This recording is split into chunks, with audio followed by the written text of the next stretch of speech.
नमस्कार welcome to PP news Odia channel. PP news Odia channel को आपन को स्वागत। आज बड़ खबर, आज प्रथम खबर, ओडिशा रे सड़क सुरक्षा अभियान आरंभ। प्रथम दिन में 17,831 ई चालान जारी, 9.57 कोटी टंका जरिमाना।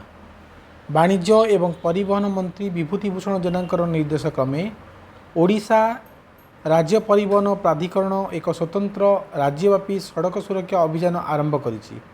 प्रथम दिन में प्रवर्तन दलगुड़िक संध्या 5 सुधा मोटरयान आईन उल्लंघन पर 17,831 ई चालान जारी करथिले, जहाद्वारा मोट 9,57,59,504 टंका जरिमाना आदाय कराଯାଇथिला। या सहित गुरुतर अपराध पर 64 जान जबत कराଯାଇथिला। परवर्ती खबर, भुवनेश्वर लोकसेवा भवन ओडिशा विश्व वन दिवस 2026 पालित। भुवनेश्वर लोकसेवा भवन कन्वेंशन सेंटर रे राज्यस्तरीय कार्यक्रम सहित ओडिशा विश्व वन दिवस 2026 पालित होइछि।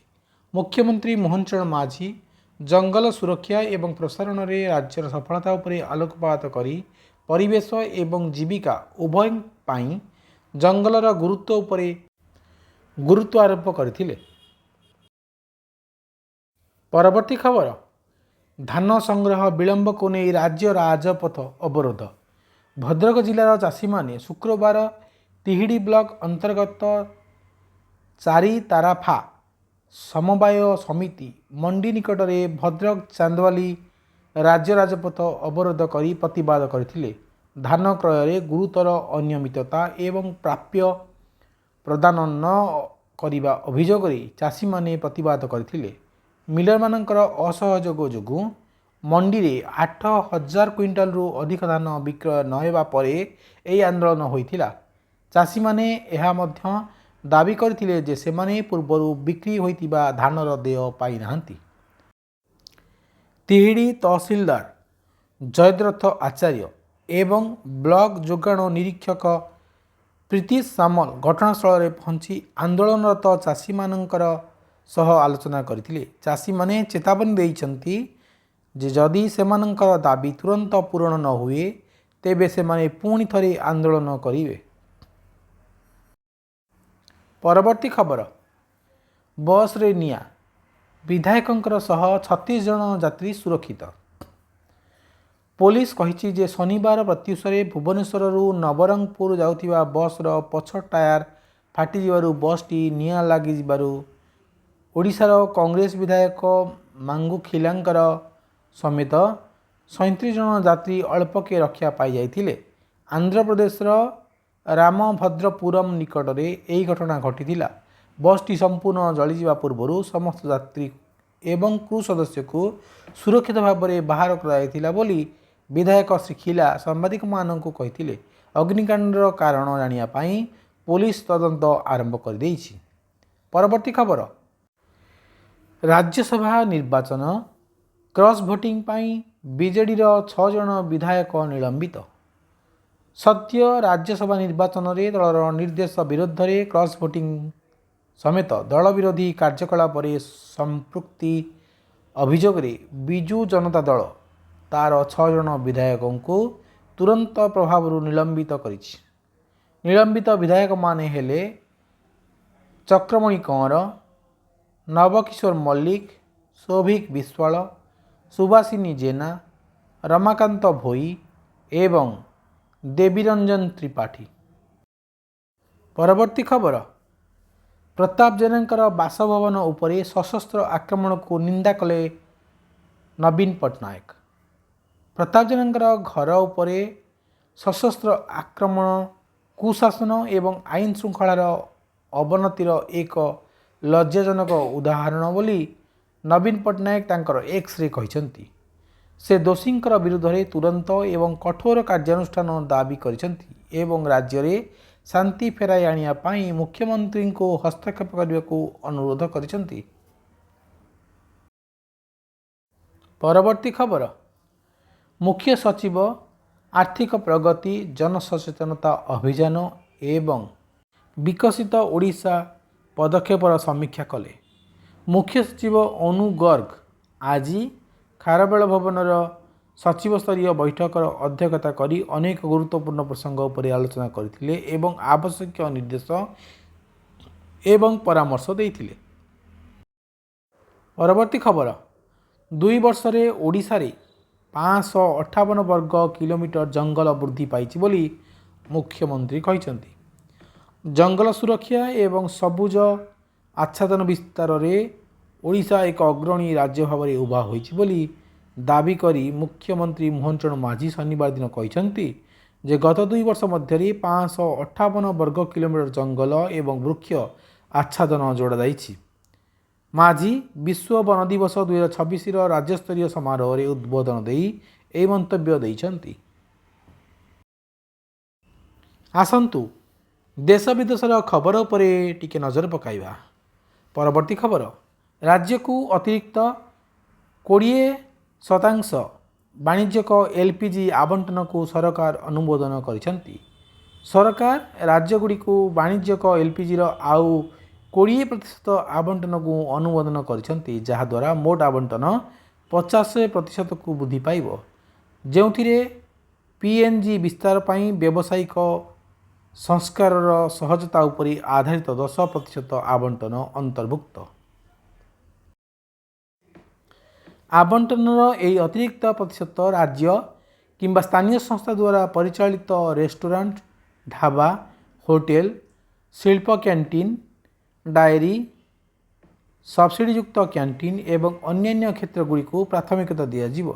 सरकार नागरिक मानक आश्वासन देइछंती जे पेट्रोल, डीजेल किंबा एलपीजी कौन अभाव नहीं। पश्चिम एशिया उत्तेजना मध्य प्रतिक्रिया पदक्षेप को मजबूत करिथिबारु लोकों को भयभीत न हेबाकू अनुरोध कराଯାଇଛି। परवर्ती खबर, भारतीय नौसेना एप्रिल 3 तारिख रे फ्रिगेट तारागिरी को नियोजित करिवो। भारतीय नौसेना एप्रिल 3 तारिख रे यार नूतनतम गुप्त फ्रिगेट तारागिरी को नियोजित करने को प्रस्तुत होउची। प्रतिरक्षा मंत्री राजनाथ सिंह विशाखापट्टनम यही समारोह रे अध्यक्षता करिवे। प्रतिरक्षा मंत्रालय कहिछि जे फ्रिगेट पूर्व डिजाइन तुलन में एक पीढ़ीगत लंफ को प्रतिनिधित्व करे, एक सुंदर रूप एवं एक गुरुत्वपूर्ण और ह्रासित राडार क्रॉस सेक्शन प्रदान करे, जहाँ यह घातक गुप्त सहित कार्य करने को अनुमति दे थाए। परवर्ती खबर, जलशक्ति मंत्रालय दिल्ली रे विश्व जल दिवस सम्मेलन 2026 आयोजन करिवो। जलशक्ति मंत्रालय चलित मास 23 तारिख रे नुआ दिल्ली रे विश्व जल दिवस सम्मेलन 2026 आयोजन करिवो। केंद्र जल शक्ति मंत्री CR पाटिल सरकारी एवं शिल्पर वरिष्ठ प्रतिनिधि मानकर सहित सम्मेलन उद्घाटनी अधिवेशन रे जोग देबे। मंत्रालय कहिछि जे जल पाई शिल्प विषयवस्तु पर आधारित यही सम्मेलन निरंतर जल परिचालना पाई आलोचना, नवसृजन एवं सहयोग पाई एक जातीय मंच भाव में कार्य करिवो। परवर्ती खबर, भारतर जैव औषध क्षेत्र को प्रोत्साहित करने सरकार बायोफार्मा शक्ति पदक्षेप प्रस्ताव देइछंती। भारत को एक विश्व बायोफार्मास्यूटिकल उत्पादन केंद्र भाव में स्थानित करने सरकार केंद्र बजेट 2026-27 रे बायोफार्मा शक्ति पदक्षेप प्रस्ताव देइछंती। एही पदक्षेप आगामी 5 वर्ष मध्य मोट 10,000 कोटी टंका व्यय सहित आरंभ कराजिबो एवं यार लक्ष्य हेउची जैविक एवं बायो सिटी मॉलर घरोई उत्पादन पाई एक दृढ़ इकोसिस्टम निर्माण करिबा। परवर्ती खबर, इलेक्ट्रॉनिक एवं डिजिटल मीडिया रे राजनैतिक विज्ञापनर पूर्व प्रमाणपत्र को इलेक्शन कमिशन बाध्यतामूलक करिछि। निर्वाचन कमिशन 4टी राज्य आसाम, केरल, तमिलनाडु एवं पश्चिमबंग एवं केंद्रशासित अंचल पुडुचेरी हेबाकु थिबा विधानसभा निर्वाचन एवं 6टी राज्यर उपनिर्वाचन पूर्वरु इलेक्ट्रॉनिक एवं डिजिटल गणमाध्यम रे राजनैतिक विज्ञापन को नियंत्रण करिया पई एक निर्देश जारी करिसंती। ପରବର୍ତ୍ତୀ ଖବର, ଭାରତ ଏବଂ ଭୁଟାନ ଡାକ ସହଯୋଗ ପାଇଁ ବୁଝାମଣା ପତ୍ର ସ୍ୱାକ୍ଷର କରିଛନ୍ତି। ଭାରତ ଏବଂ ଭୁଟାନ ଡାକ ସହଯୋଗ ପାଇଁ ଏକ ବୁଝାମଣା ପତ୍ର ସ୍ୱାକ୍ଷର କରିଛନ୍ତି, ଯାହା ଇଣ୍ଡିଆ ଡାକ ଏବଂ ଭୁଟାନ ଡାକ ମଧ୍ୟରେ ସହଯୋଗ ପାଇଁ ଏକ ସଞ୍ଚାଳିତ ଢାଞ୍ଚା ପ୍ରଦାନ କରିଛି। ଏହି ବୁଝାମଣା ପତ୍ରର ଲକ୍ଷ୍ୟ ଡାକ କାର୍ଯ୍ୟ, ପ୍ରଯୁକ୍ତିବିଦ୍ୟା ବିକାଶ, କ୍ଷମତା ନିର୍ମାଣ, ଲଜିଷ୍ଟିକ୍ସ ସଂଯୋଗ, ଫିଲେଟଲି ଏବଂ ଜ୍ଞାନ ଆଦାନ ପ୍ରଦାନ ଭଳି କ୍ଷେତ୍ରରେ ସହଯୋଗକୁ ପ୍ରୋତ୍ସାହିତ କରିବା।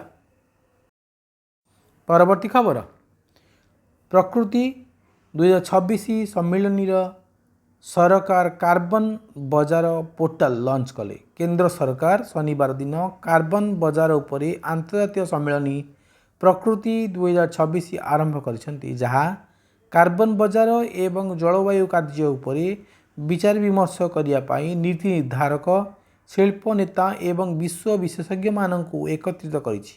ଏହି କାର୍ଯ୍ୟକ୍ରମ ଶିଳ୍ପ ମନ୍ତ୍ରଣାଳୟ ଏବଂ ପରିବେଶ, ଜଙ୍ଗଲ ଏବଂ ଜଳବାୟୁ ପରିବର୍ତ୍ତନ ମନ୍ତ୍ରଣାଳୟର ତତ୍ତ୍ୱାବଧାନରେ ଶକ୍ତି ଦକ୍ଷତା ବ୍ୟୁରୋ ଦ୍ୱାରା ଆୟୋଜିତ ହୋଇଥିଲା। ପରବର୍ତ୍ତୀ ଖବର, ଆମେରିକା କିଛି ଇରାନୀ ତୈଳ ଉପରେ କଟକଣା କୋହଳ କଲା ଏବଂ ସୀମିତ କାର୍ଗୋ ବିକ୍ରୟକୁ ଅନୁମୋଦନ ଦେଲା।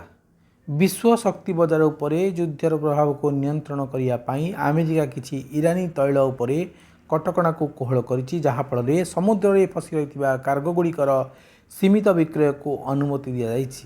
ଆମେରିକାର ଅର୍ଥ ସଚିବ ସ୍କଟ୍ ବେସେଣ୍ଟ ଜାହାଜରେ ପୂର୍ବରୁ ଲୋଡ୍ ହୋଇଥିବା ଇରାନୀ ଅଶୋଧିତ ତୈଳ ଏବଂ ପେଟ୍ରୋଲିୟମ ଉତ୍ପାଦଗୁଡ଼ିକର ବିକ୍ରୟ ପାଇଁ ଏକ ସଂକୀର୍ଣ୍ଣ ସ୍ୱଳ୍ପକାଳୀନ ଅନୁମୋଦନ ଘୋଷଣା କରିଛନ୍ତି, ଯାହା ପରବର୍ତ୍ତୀ ମାସର 19 ତାରିଖ ପର୍ଯ୍ୟନ୍ତ ବୈଧ। ପରବର୍ତ୍ତୀ ଖବର, ହର୍ମୁଜ ପ୍ରଣାଳୀରେ ସୁରକ୍ଷିତ ନୌଚାଳନା ସୁନିଶ୍ଚିତ କରିବା ପାଇଁ ବିଶ୍ୱସ୍ତରୀୟ ପ୍ରୟାସରେ ଦକ୍ଷିଣ କୋରିଆ ଯୋଗ ଦେବ। ଦକ୍ଷିଣ କୋରିଆ କହିଛି ଯେ ସେମାନେ ହର୍ମୁଜ ପ୍ରଣାଳୀ ଦେଇ ସୁରକ୍ଷିତ ପଥ ସୁନିଶ୍ଚିତ କରିବା ପାଇଁ ପ୍ରୟାସ ଯୋଗ ଦେବାକୁ ପ୍ରସ୍ତୁତ, ଯାହା ବିଶ୍ୱର ତୈଳ ଏବଂ ଗ୍ୟାସ୍ ଯୋଗାଣର 20% ପାଇଁ ଦାୟୀ। ଦକ୍ଷିଣ କୋରିଆର ବୈଦେଶିକ ମନ୍ତ୍ରଣାଳୟ କହିଛି ଯେ ଏହା ୟୁରୋପୀୟ ରାଷ୍ଟ୍ର ଏବଂ ଜାପାନ ସମେତ 7ଟି ଦେଶ ସହିତ ମିଶି ଉପସାଗରରେ ଇରାନର ଆକ୍ରମଣ ଏବଂ ହର୍ମୁଜ ପ୍ରଣାଳୀକୁ ବାସ୍ତବରେ ବନ୍ଦ କରିବା ନିନ୍ଦା କରି ସେମାନଙ୍କର ମିଳିତ ବିବୃତ୍ତିରେ ଯୋଗ ଦେବେ। ପରବର୍ତ୍ତୀ ଖବର, ବିଶ୍ୱ ଶକ୍ତି ଚିନ୍ତା ବୃଦ୍ଧି ପାଉଥିବା ବେଳେ ଇରାନ ବିବାଦରେ ଉତ୍ତେଜନା ହ୍ରାସ ହେବାର ସମ୍ଭାବନା ଥିବା ସଂକେତ ଦେଇଛନ୍ତି ଡୋନାଲ୍ଡ ଟ୍ରମ୍ପ। ଆମେରିକା ରାଷ୍ଟ୍ରପତି ଡୋନାଲ୍ଡ ଟ୍ରମ୍ପ କହିଛନ୍ତି ଯେ ସେ ଇରାନ ବିରୁଦ୍ଧରେ ସାମରିକ ଅଭିଯାନ ବନ୍ଦ କରିବାକୁ ବିଚାର କରୁଛନ୍ତି। ସତ୍ୟ ସୋସିଆଲରେ ଏକ ପୋଷ୍ଟରେ ଟ୍ରମ୍ପ କହିଛନ୍ତି ଯେ ସେମାନେ ସାମରିକ ଅଭିଯାନର ଲକ୍ଷ୍ୟ ପୂରଣ କରିବାକୁ ବହୁତ ନିକଟତର ହେଉଛନ୍ତି ଏବଂ ତେଣୁ ମଧ୍ୟପ୍ରାଚ୍ୟରେ ସାମରିକ ପ୍ରୟାସ ବନ୍ଦ କରିବାକୁ ବିଚାର କରୁଛନ୍ତି। ତାଙ୍କର ପୋଷ୍ଟ ସବୁଠାରୁ ଦୃଢ଼ ସୂଚନା ଥିଲା ଯେ ସେ ଫେବୃଆରୀ 28ରେ ଆରମ୍ଭ ହୋଇଥିବା ଶତ୍ରୁତାକୁ ଶୀଘ୍ର ସମାପ୍ତ କରିବାକୁ ପ୍ରସ୍ତୁତ ହୋଇପାରନ୍ତି। ପରବର୍ତ୍ତୀ ଖବର, 2030 ସୁଦ୍ଧା 100% ନାମଲେଖା ହାସଲ କରିବା ପାଇଁ NIOS ମାଧ୍ୟମରେ ଖୋଲା ବିଦ୍ୟାଳୟ ଶିକ୍ଷାକୁ କେନ୍ଦ୍ରର ପ୍ରୋତ୍ସାହିତ। ଶିକ୍ଷା ମନ୍ତ୍ରଣାଳୟ ଅଧୀନସ୍ଥ ସ୍କୁଲ ଶିକ୍ଷା ଏବଂ ସାକ୍ଷରତା ବିଭାଗ ସ୍କୁଲ ବାହାରେ ଥିବା ପିଲାମାନଙ୍କୁ ଶିକ୍ଷା ବ୍ୟବସ୍ଥାକୁ ଫେରାଇ ଆଣିବା ଏବଂ 2030 ସୁଦ୍ଧା 70% ମୋଟ ନାମଲେଖା ଅନୁପାତ ହାସଲ କରିବା ପାଇଁ ଦେଶବ୍ୟାପୀ ପ୍ରୟାସର ଅଂଶସ୍ୱରୂପ national institute of open schooling NIOS ମାଧ୍ୟମରେ ଖୋଲା ସ୍କୁଲିଂ ଢାଞ୍ଚାକୁ ସୁଦୃଢ଼ କରିବାକୁ ଯାଉଛି। ଦର୍ଶକ ବନ୍ଧୁ, ଆସନ୍ତୁ ଖେଳ ଖବର ଉପରେ ନଜର ପକାଇବା। ଆଜିର ଖେଳ ଖବର, ଭାରତ 2028 ମସିହାରେ ବିଶ୍ୱ ଇନଡୋର ଆଥଲେଟିକ୍ସ ଚାମ୍ପିଅନସିପ୍ ଆୟୋଜନ କରିବ। ଭାରତ ପ୍ରଥମ ଥର ପାଇଁ 2028 ମସିହାରେ ଓଡ଼ିଶାର ଭୁବନେଶ୍ୱରର କଳିଙ୍ଗ ଷ୍ଟାଡିୟମ କମ୍ପ୍ଲେକ୍ସରେ ଥିବା ଅତ୍ୟାଧୁନିକ ଇନଡୋର ସୁବିଧାରେ ବିଶ୍ୱ ଇନଡୋର ଆଥଲେଟିକ୍ସ ଚାମ୍ପିଅନସିପ୍ ଆୟୋଜନ କରିବ। ପରବର୍ତ୍ତୀ ଖବର, ସୁନୀଲ ଛେତ୍ରୀ ମାର୍ଚ୍ଚ 25ରେ 23 ବର୍ଷରୁ କମ୍ ତ୍ରିରାଷ୍ଟ୍ରୀୟ ଚମ୍ପିଅନସିପ୍ 2026ର ଉଦ୍ଘାଟନୀ ଉତ୍ସବରେ ଯୋଗଦେବେ। ଭାରତୀୟ ଫୁଟବଲ କିମ୍ବଦନ୍ତୀ ସୁନୀଲ ଛେତ୍ରୀ ମାର୍ଚ୍ଚ 25 ତାରିଖରେ ୟୁପିଆର୍ ଗୋଲ୍ଡେନ୍ ଜୁବିଲି ଆଉଟଡୋର୍ ଷ୍ଟାଡିୟମରେ 23 ବର୍ଷରୁ କମ୍ ତ୍ରିରାଷ୍ଟ୍ରୀୟ ଚମ୍ପିଅନସିପ୍ 2026 ଉଦ୍ଘାଟନୀ ଉତ୍ସବରେ ଯୋଗଦେବେ। ଏହି ଚମ୍ପିଅନସିପ୍ରେ 3ଟି ଅଂଶଗ୍ରହଣକାରୀ ଦଳ ଯଥା ଭାରତ, ଭୁଟାନ ଓ ତାଜିକିସ୍ତାନ ଅଂଶଗ୍ରହଣ କରିବେ। ଏହି ମ୍ୟାଚ୍ ଗୁଡ଼ିକ ଚଳିତ ମାସ 25, 28 ଏବଂ 31 ତାରିଖରେ ଖେଳାଯିବାର କାର୍ଯ୍ୟକ୍ରମ ରହିଛି। ଦର୍ଶକ ବନ୍ଧୁ, ଭିଡ଼ିଓଟି ଆପଣମାନଙ୍କୁ ଭଲ ଲାଗୁଥିଲେ ଦୟାକରି ଲାଇକ୍, ସେୟାର ଆଉ ସବସ୍କ୍ରାଇବ୍ କରିବାକୁ ଭୁଲିବେ ନାହିଁ। ଧନ୍ୟବାଦ। ନମସ୍କାର।